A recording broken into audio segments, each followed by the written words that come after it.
This is another Read Me Something reward for Reich E. Spore's Patreon. We are reading from my Oz-based novel, Polychrome, Chapter 46. The Rainbow Castle was silent now. He had even sent the servants away with the rest of the people. Ancelorum sanctorum was space and enough and safety assured. The above would not mind, he thought, if he used it as a refuge for his people, so long as he kept the veil of cloud high and deep between the mountain and the heavens. If only I could call upon them.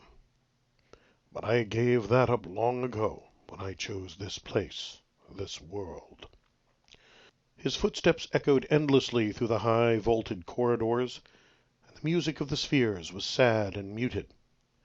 Once more he cast his gaze to the pool, but only shadowed shapes moved within. They have passed through the great barrier around Oz, and I can see nothing clearly through that, unless I were to put forth my full strength, and I may need that soon enough. He moved then, and was standing on the battlements looking out. His vision was keen beyond mortal or even ordinary fairy imagining, and he saw all about the castle now for 100 miles and more. A gift of my heritage, yet a pale shadow of my father's sight. He would have given much for his father's vision now. Nothing, not a tempest, not a soldier, naught but ordinary clouds, and the brilliance of sky in all the directions below and below. Iris Mirabilis glanced upward with a sudden surge of fear. Even they would never dare an assault upon the holy mountain. He relaxed as he saw no sign of movement beyond his people, but a tension remained. It has been days now since all my armies passed into Oz. I have sensed a clash of armies, my daughter's first battle. Surely they know I can have few, if any, here to defend the Rainbow Kingdom. If Amanita and Ugu are as powerful as they must be, then they also know this cannot be a battle of armies. It is a battle of powers. Why do they not come? He slammed down one massive fist, and the entire wall quivered under the impact. Here, with none to see him, he need not be restrained. With no others to be in the line of fire, he could use his powers as he had not done since ages past when first he founded the kingdom. That was why he had sent all away, left himself the sole and lone defender of all he had built. Yet none came to challenge him. The air was clear and empty of all but questions. In his heart he knew his hopes for a battle, perhaps a final battle, were nothing but distractions, a way for him to ignore the truth. The prophecies of the bear were enigmatic in ways, but deadly clear in others, and it was not here, in his kingdom, that the fate of worlds would be decided. It would be decided by the actions of one man who owed the Rainbow Kingdom even less than he thought, and of one girl who was owed far more than she could imagine now. Even so, the usurpers would not pass up this chance. He had listened to the news that had come from Fairy, the course of action taken by the usurpers, their choices and strategies as manifest in their deeds. Early on they had been crude, was the best way to put it, in their approaches. But as time had gone on, at least one of the rulers of Oz had become more far-sighted and cautious in their strategies. Ugu, he suspected, and to that one the opportunity to at least test the defenses of the Rainbow Kingdom when they were at their lowest would be something that could not be ignored. Unless there was something else that Ugu knew that he did not. Iris looked out again, the sense of foreboding laying even more heavily upon him. Nothing. They will not come. Startled, he glanced down. The little pink bear stood, almost invisible, in the shadows at his feet.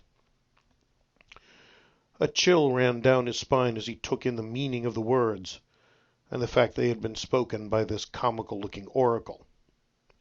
"What do you mean?" They will not come. They are not coming."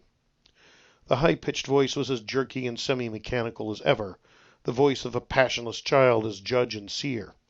"There is no need."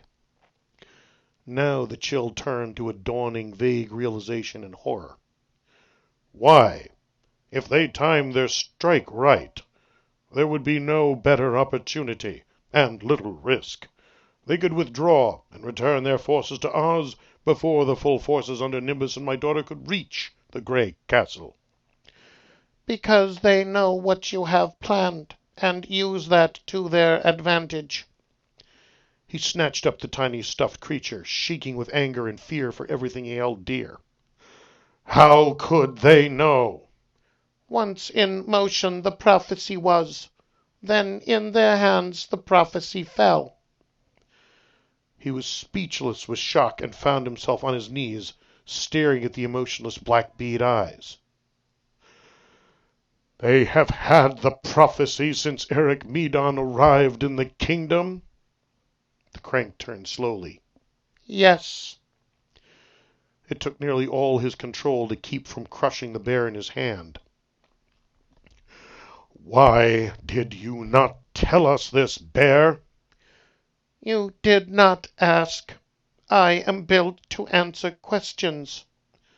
The pink bear's voice carried a slightly wounded tone under its usual mechanical sound. But you can act and speak now on your own, as you did just now. He rose slowly and placed the bear on the wall, and the lightnings gathered about his hand.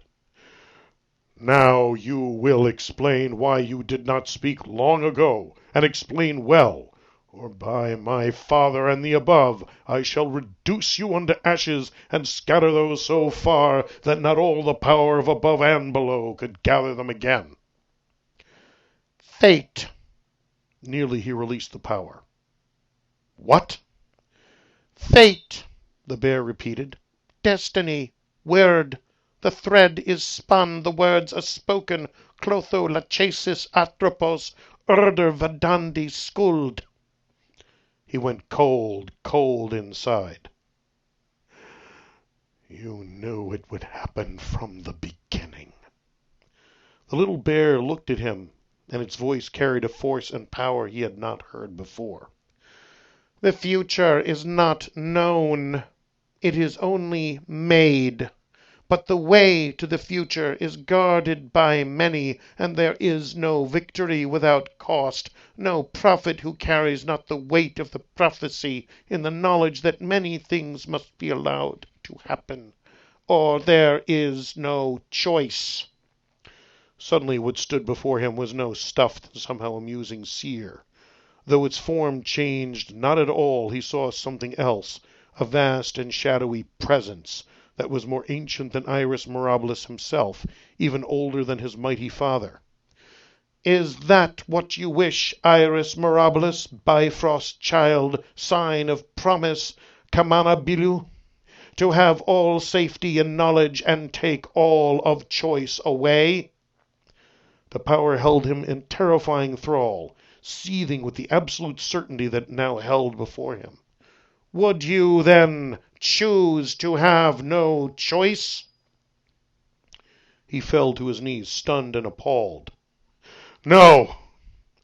"Then there must be possibility of spies, chance of betrayal, unknown and unknowable things that still chart the course of prophecy, that the choices of man and fairy and god may still be of meaning, and their strivings not the echoes of a clockwork they see not." The presence began to fade. No, no, I would not have that, he said more quietly. Never that. But she is my daughter, and still so very young.